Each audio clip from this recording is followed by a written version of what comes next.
Very very good morning प्यारे बच्चों। आप सब लोगों की तैयारी कैसे चल रही है ज़रूर बताएं कमेंट बॉक्स में। और पेपर भी जो है उम्मीद से अच्छे हो रहे होंगे। तो इसी क्रम में चलिए हम आप लोगों के लिए सामाजिक विज्ञान का मॉडल पेपर, जी हाँ, कैसे आपको करना है ये सारी जानकारी आपको देने जा रहे हैं। तो बिल्कुल एकदम तैयार हो जाइए, फिट एंड फाइन। 3 घंटे 15 मिनट का पेपर आप लोग जानते ही हैं, दे भी रहे हैं एग्ज़ाम।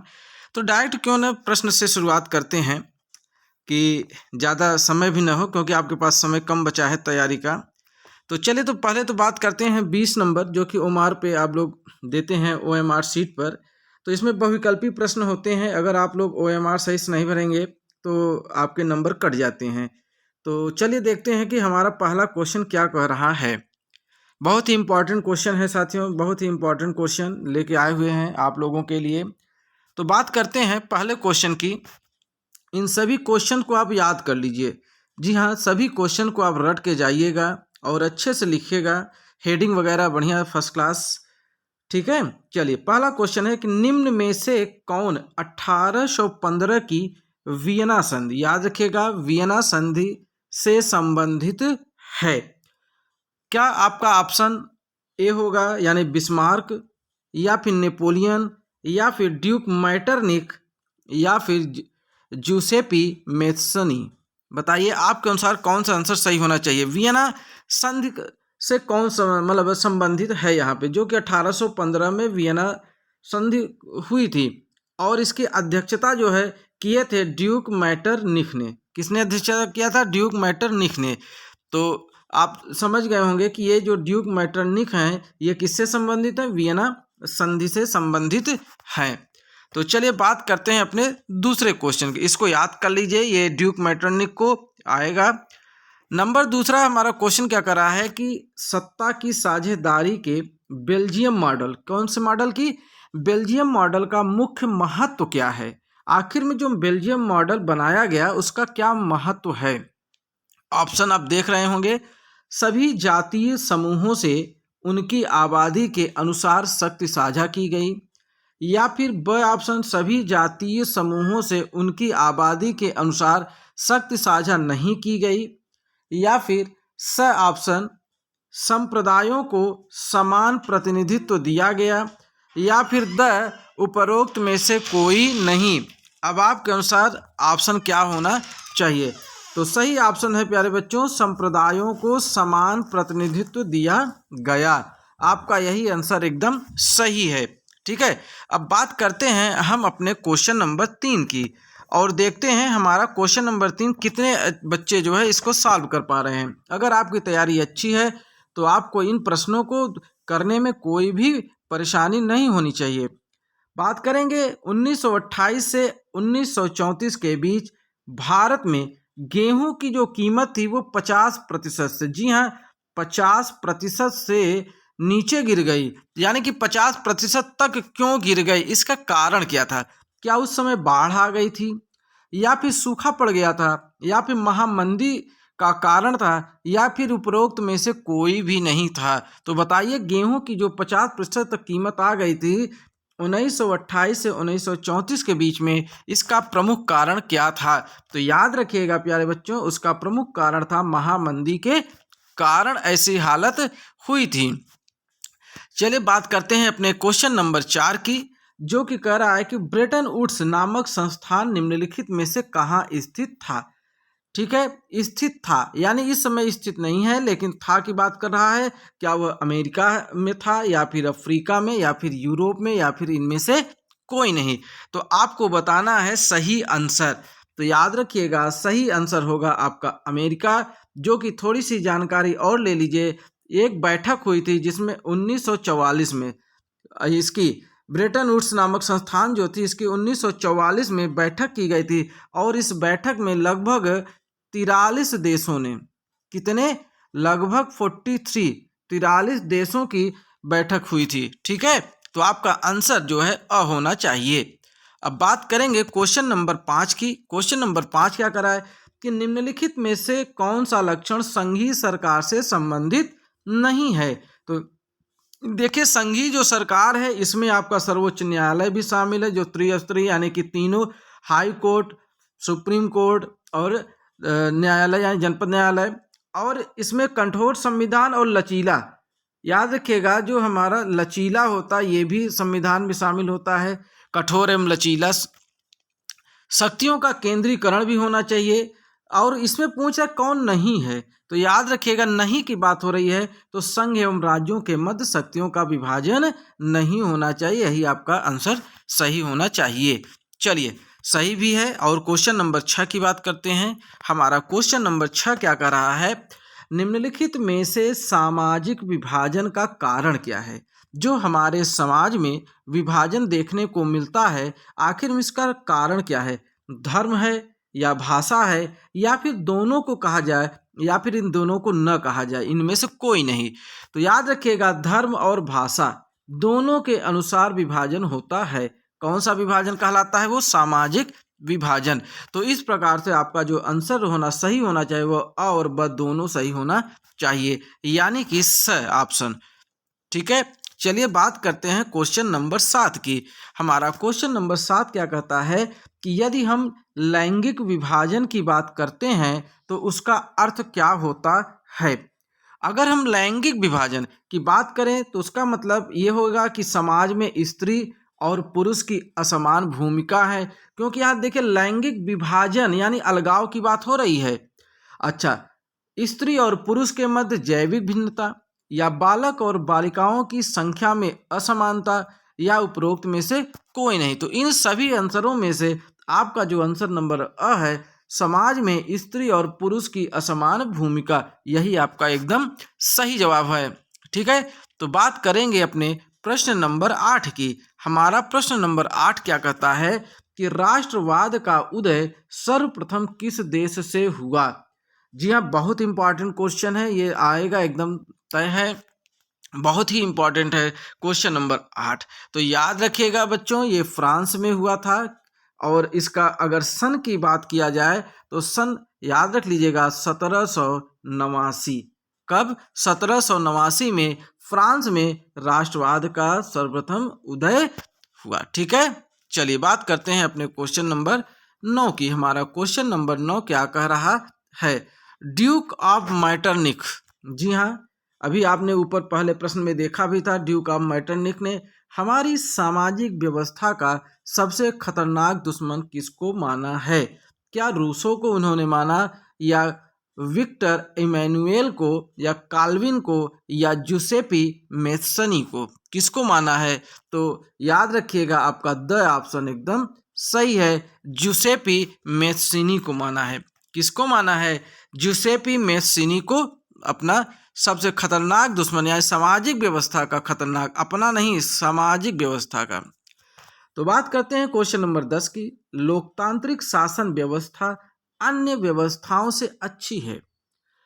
क्यों अच्छी है, क्योंकि इसमें नागरिकों में समानता को बढ़ावा देती है, या व्यक्ति की गरिमा को बढ़ावा देती है, या फिर अ और ब दोनों आपके अनुसार सही होना चाहिए, या फिर उपरोक्त में से कोई नहीं, ये भी आपका है। तो बताइए क्या सही जवाब है। जी हाँ, दोनों होना चाहिए, अ और ब दोनों।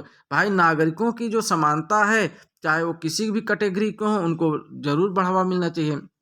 दूसरी चीज, व्यक्ति की गरिमा यानी उसके मान सम्मान, उसको भी बढ़ावा मिलना चाहिए। तो इस प्रकार से आपका जो है क्वेश्चन नंबर 10 का सही जवाब है ऑप्शन नंबर स, अ एवं ब दोनों। चलिए बात करते हैं क्वेश्चन नंबर 11 की। हमारा क्वेश्चन नंबर 11 क्या कर रहा है कि मृदा किस प्रकार का प्राकृतिक संसाधन है। क्या ये नवीकरण योग्य संसाधन है, या जैव संसाधन है, या फिर अनवीकरण योग्य संसाधन, या संभावी संसाधन। तो इन ऑप्शनों में से सही ऑप्शन आपका ब है, अनवीकरण योग्य संसाधन। चलिए बात करेंगे क्वेश्चन नंबर 12 की। हमारा क्वेश्चन नंबर 12 क्या कहता है कि निम्नलिखित में से पंजाब में भूमि संकुचन के मुख्य कारण क्या है। जी हाँ, भूमि संकुचन का मुख्य कारण क्या है। तो याद रखिएगा जो पंजाब में अधिक सिंचाई के कारण ही भूमि संकुचन किया गया था, अर्थात अत्यधिक सिंचाई हो गई थी। तो इस प्रकार से आपके ऑप्शन नंबर ब एकदम सही आंसर है। तो बात करते हैं क्वेश्चन नंबर 13 की कि भारत के किस राज्य की शिशु मृत्यु दर निम्नतम है। जी हाँ, प्रश्न एक ये भी पूछ सकता है कि मृत्यु दर निम्नतम यहाँ पूछा है तो याद रखिएगा न्यूनतम तो केरल में है। कहाँ है? केरल में है। लेकिन अगर अधिकतम की बात करें कि अधिकतम शिशु मृत्यु दर यानी सबसे ज़्यादा बच्चे कहाँ मरते हैं, यानी कहाँ उनकी मृत्यु दर जो है सबसे अधिक कहाँ है, तो याद रखिएगा सबसे बच्चे अधिक जो है मृत्यु प्राप्त करते हैं मध्य प्रदेश में। कहाँ? मध्य प्रदेश में। और सबसे कम की अगर बात किया जाए तो सबसे कम जो है केरल में है। ठीक है, तो इस प्रकार से आपके क्वेश्चन नंबर 13 का जो है अ ऑप्शन एकदम सही है। फिर बात करते हैं सार्वजनिक एवं निजी क्षेत्र को किस आधार पर वर्गीकृत किया जाता है। किसकी? सार्वजनिक एवं निजी। तो याद रखिएगा इसका ऑप्शन जो है उद्यम का स्वामित्व है, यानी स ऑप्शन एकदम सही है। ठीक है, चलिए अगले प्रश्न की बात करते हैं। हमारा प्रश्न नंबर है 15। प्रश्न नंबर 15 क्या कह रहा है? प्रश्न कह रहा है कि भूक्षरण से, जी हाँ, भूक्षरण यानी मृदा अपरदन से क्या तात्पर्य है। देखिए भूक्षरण का मतलब भूमि का कटाव, याद रखिएगा भूमि का कटाव, यानी इसको आप बोल सकते हो मृदा अपरदन। मृदा अपरदन, मृदा अपरदन इसको बोला जा सकता है। ठीक, तो लेकिन इसका तात्पर्य पूछ रहा है भूक्षरण से क्या तात्पर्य है। भूमि का अनुपजाऊ होना, या फिर भूमि का दलदली होना, या फिर भूमि का उपजाऊ होना, या भूमि का योजनाबद्ध उपयोग।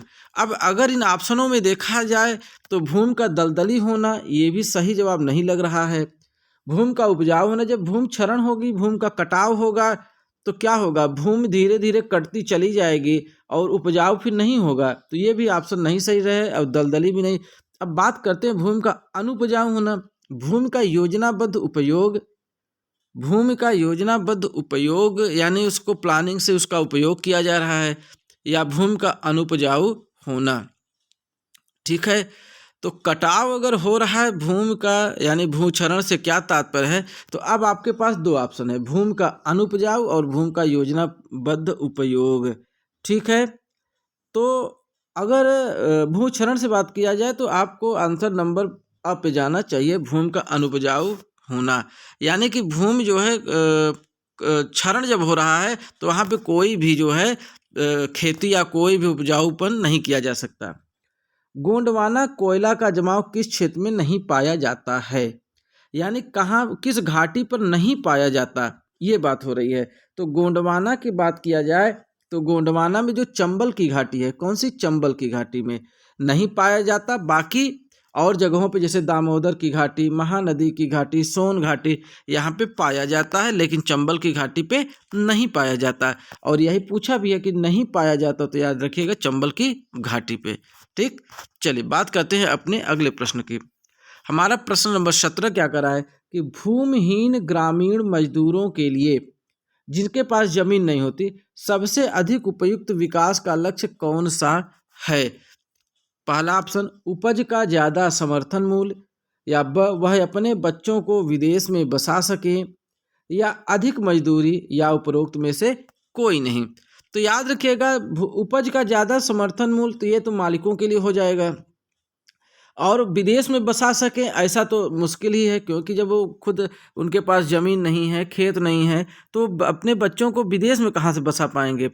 ठीक है, उनके लिए तो अधिक मजदूरी ही सबसे उपयुक्त होगी कि भाई वो दूसरों की मजदूरी कर रहे हैं, तो अगर उनको जितना ज़्यादा मजदूरी मिलेगी उतना ही उनके लिए सही होगा। तो इस प्रकार से आपका ऑप्शन सही है। यस, अब 18 की बात करें, कह रहा है कि अवरोध निम्नलिखित में से कौन सा व्यापार अवरोधकों का लक्षण नहीं है। तो इसमें आप जान लीजिए कि विश्व व्यापार संगठन व्यापार अवरोधकों को बढ़ावा देता है, यह बिल्कुल गलत बात है, यही नहीं होना चाहिए, बाकी सारी चीज़ें सही हैं। चले 19 की बात करते हैं। हमारे बहुविकल्पी के जो 19 निम्नलिखित में से कौन सा परंपरागत ऊर्जा का स्रोत नहीं है। तो याद रखिएगा यहाँ पे परंपरागत ऊर्जा की बात की जा रही है, तो यहाँ पे देखिए कोयला दिया है और भूतापीय ऊर्जा दिया है, उपरोक्त में से कोई नहीं और वह दोनों। तो पहली बात तो यहाँ पे जो ऑप्शन दिए गए हैं वो ऑप्शन कुछ ठीक नहीं है। अगर हम परंपरागत देखिए, परंपरागत ऊर्जा की बात करें तो इसमें ढेर सारे, जैसे जलावन हो गया आपका, क्या हो गया, जलावन हो गया, ठीक। उपले यानी ऊपरी जो होता है, उपले इसको बोला जाता है, ऊपरी कंडी, है ना। कोयला हो गया, क्या हो गया, कोयला हो गया। और आपका पेट्रोलियम हो गया, ये सब परंपरागत ऊर्जा है। पेट्रोलियम हो गया, क्या हो गया, पेट्रोलियम हो गया।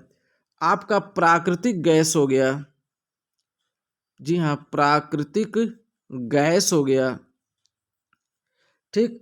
फिर आपका बिजली हो गया, ये सारी चीज, बिजली हो गया, इलेक्ट्रिक, ये सब क्या है, ये सब परंपरागत स्रोत हैं। लेकिन यहाँ पे कह रहा है कि परंपरागत ऊर्जा का स्रोत नहीं है। अब जो गैर परंपरागत है वो समझ लीजिए, जैसे सौर ऊर्जा, ये गैर परंपरागत है, सौर ऊर्जा, ठीक। और जैसे पवन ऊर्जा, कैसी ऊर्जा, पवन ऊर्जा हो गया, ठीक। ज्वारीय ऊर्जा, ज्वारीय ऊर्जा हो गया, कैसी ऊर्जा, ज्वारीय ऊर्जा हो गया। बायोगैस हो गया, परमाणु ऊर्जा हो गया। इस प्रकार से ये सब गैर परंपरागत है, ठीक है। तो अब इस अनुसार से ऑप्शन दोनों नहीं सही लग रहे हैं, क्योंकि इसमें कोयला दे दिया है, ठीक है। कोयला जो है परंपरागत ऊर्जा का स्रोत होता है, और भूतापीय ऊर्जा दे दिया है। अब दोनों उसमें से, उपरोक्त में से कोई नहीं होना चाहिए, ठीक है। तो यानी आपका द ऑप्शन एकदम सही होना चाहिए, उपरोक्त में से कोई नहीं। चलिए बात करते हैं अपने लास्ट क्वेश्चन की, जो कि हमारा 20वां है, बहुविकल्पीय। वैश्वीकरण का बहुराष्ट्रीय कंपनियों के निवेश पर क्या प्रभाव पड़ा। तो जो हमारे बहुराष्ट्रीय कंपनियां थी, अगर उनमें जो निवेश किया गया तो उस पर, उस निवेश से क्या प्रभाव पड़ता है। तो याद रखिएगा, बहुराष्ट्रीय कंपनियों के निवेश में वृद्धि हो गई। बहुराष्ट्रीय कंपनियों द्वारा भारत के विदेशी व्यापार के अधिकांश भाग पर नियंत्रण हो गया। अब बहुराष्ट्रीय कंपनियों के आगमन से लोगों की आर्थिक स्थिति सुदृढ़ हो गए। इस प्रकार से आपके तीनों ऑप्शन सही हैं, और उपरोक्त में से सभी आपका सही जवाब हो जाएगा। तो प्यारे बच्चों, ये आपने देखा कि 20 नंबर के जो MCQ टाइप के क्वेश्चन आते हैं वो हमने आपके लिए कंप्लीट किया। अब बात करते हैं कुछ हमारे जो हैं वर्णनात्मक प्रश्नों की। आप एकदम इम्पॉर्टेंट लगा लीजिए, उनको याद कर लीजिए और लिखने की प्रैक्टिस। पहला है, प्रथम विश्व युद्ध के पश्चात होने वाली महामंदी के कारणों की समीक्षा कीजिए। देखिए, अभी महामंदी आई थी जिसमें लगभग 50% तक गेहूं में गिरावट आ गई थी, है ना। किसमें आ गई थी, गेहूं में गिरावट आ गई थी। तो वही पूछ रहा है, आखिर में इसका कारण, महामंदी जो आई थी उसका कारण बताइए। युद्ध के दौरान आखिर में कुछ प्रभाव तो पड़ा ना युद्ध के कारण, तो वही आपको समीक्षा करनी है। अथवा में दे दिया कि अथवा में क्या है प्रश्न। अथवा में करा है कि 1928 से 1934 के मध्य होने वाली महामंदी का भारतीय अर्थव्यवस्था पर पड़ने वाले प्रभावों की समीक्षा कीजिए। वही प्रश्न है, जब गेहूं वगैरह जब 50% तक यानी कम हो गया था। दूसरा प्रश्न बहुत इंपॉर्टेंट क्वेश्चन आ गया, सत्ता की साझेदारी लोकतंत्र की आत्मा है। इस कथन की विवेचना कीजिए, इसको किसने बोला है और आखिर में क्यों बोला। अथवा में अगर ये प्रश्न नहीं आ रहा है आपको, 4 नंबर का है, देख लीजिए। अगर आपको ये नहीं आ रहा है तो ये आपको करना ही पड़ेगा। जाति में राजनीति एवं राजनीति में जाति की भूमिका की विवेचना कीजिए, 4 नंबर का ये भी है। दोनों नहीं करने हैं, अथवा में है तो 2 में से एक आपको करना पड़ेगा। तो चाहे वो वाला करिए चाहे ये वाला करिए। प्रश्न नंबर 3 की बात करते हैं बच्चों। आर्थिक विकास के लिए ऊर्जा एक आधारभूत आवश्यकता है। इस कथन के परिप्रेक्ष्य में ऊर्जा संरक्षण हेतु अपनाए जाने वाले उपायों पर अपना मत स्पष्ट कीजिए, यानी कि अपनी राय दीजिए। या फिर अगर आप नहीं दे पा रहे हैं अपनी राय तो अथवा में आ जाइए। परिवहन तथा संचार के साधन किसी भी देश की जीवन रेखा तथा अर्थव्यवस्था क्यों कहे जाते हैं। तर्क सहित उत्तर दीजिए, यानी इसके कारण को भी आपको बताना पड़ेगा। केवल उत्तर नहीं, रीजन बताइए कि आखिर में क्या रीजन है। प्रश्न नंबर 4 की बात करते हैं। 4 नंबर का है कि बहुराष्ट्रीय कंपनियां अपने उत्पाद की उत्पादन लागत कम बनाए रखने के लिए किस प्रकार का प्रबंधन करती है, इसकी विवेचना करना है। यानी जो बहुराष्ट्रीय कंपनियां होती हैं वो अपने उत्पादन लागत कम बनाए रखने के लिए कैसी योजना बनाते हैं, किस प्रकार की व्यवस्था करते हैं, आदि इन्हीं सारी चीज़ों को आपको लिखना है। अथवा में अगर देखें तो अच्छे बाजार के प्रमुख लक्षणों की संक्षेप में विवेचना कीजिए। यानी अच्छे बाजार के क्या लक्षण होते हैं, किन्हें आप अच्छे बाजार कह सकते हो। चलिए अब हम वर्णनात्मक प्रश्न 2 की बात करते हैं। हमारा अगला प्रश्न है दीर्घोत्तरी में 150 वर्ड में उत्तर देना है। महात्मा गांधी द्वारा चलाए जाने वाले असहयोग आंदोलन, मोस्ट इम्पॉर्टेंट, इसकी डेट भी याद कर लीजिए। असहयोग आंदोलन के कारण क्या थे, क्यों गांधी जी ने असहयोग आंदोलन चालू किया, इसे उन्होंने क्यों स्थगित भी कर दिया था। जी हाँ, स्थगित भी कर दिया गया था। ये 4+2 यानी 6 नंबर का है। अगर आप ये प्रश्न नहीं कर पा रहे हैं तो अथवा में भी आपके लिए एक प्रश्न हाजिर है, इसको करिए। सत्याग्रह का क्या अर्थ है, सत्याग्रह पर महात्मा गांधी के क्या विचार थे। अर्थात महात्मा गांधी से रिलेटेड एक प्रश्न जरूर आना तय है, तो इसलिए महात्मा गांधी जी के चैप्टर को जरूर पढ़िए। लोकतांत्रिक सुधार का क्या अर्थ है, इसके लिए उठाए जा सकने वाले किन्हीं 4 कदमों का उल्लेख कीजिए।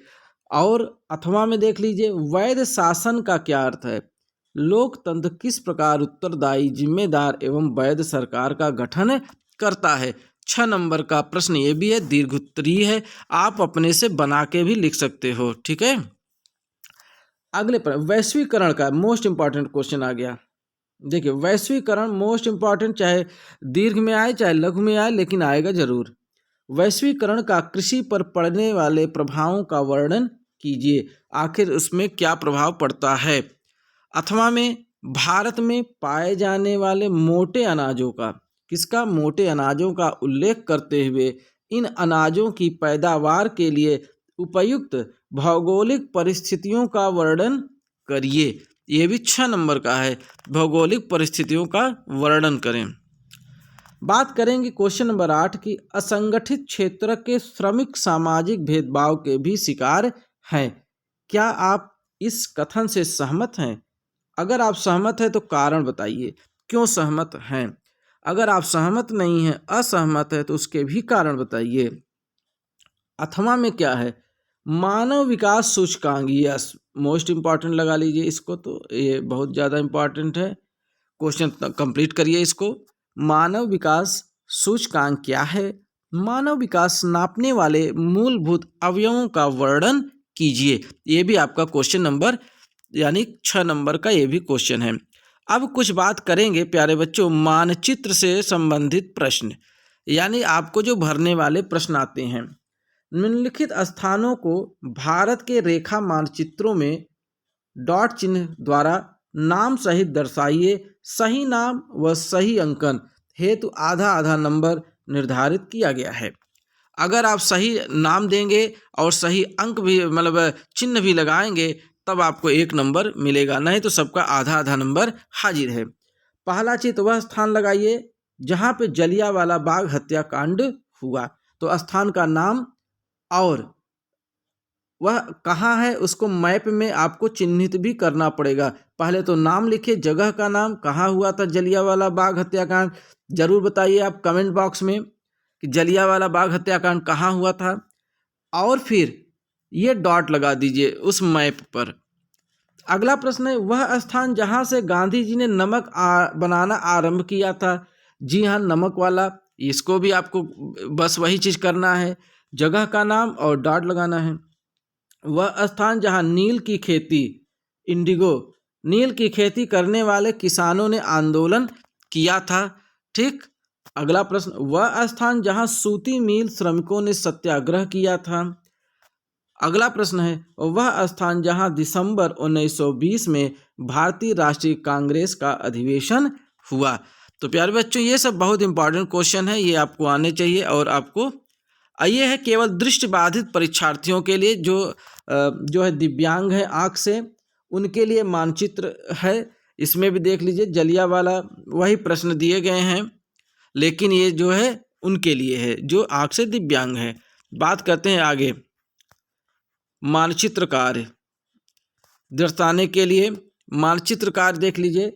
पश्चिम बंगाल का एक उद्यान चिन्ह द्वारा नाम सहित ये चिन्ह आपको उद्यान के लिए बनाना होगा। नर्मदा नदी पर बना बांध, इस प्रकार का जो चिन्ह है वो नर्मदा नदी के बांध के लिए। महानदी, इसको इस साइन से दर्शाइए। झारखंड का एक कोयला क्षेत्र, आप ये ट्रायंगल बना के दिखाइए। भारत के पूर्वी तट पर स्थित एक पत्तन, और आप रेक्टेंगल के शेप में, आयत के शेप में इसको बनाकर आपको दिखाना पड़ेगा। ठीक है, फिर नीचे आ गया आपके दृष्टिबाधित यानी जो नेत्रों से दिव्यांग हैं उनके बच्चों के लिए है।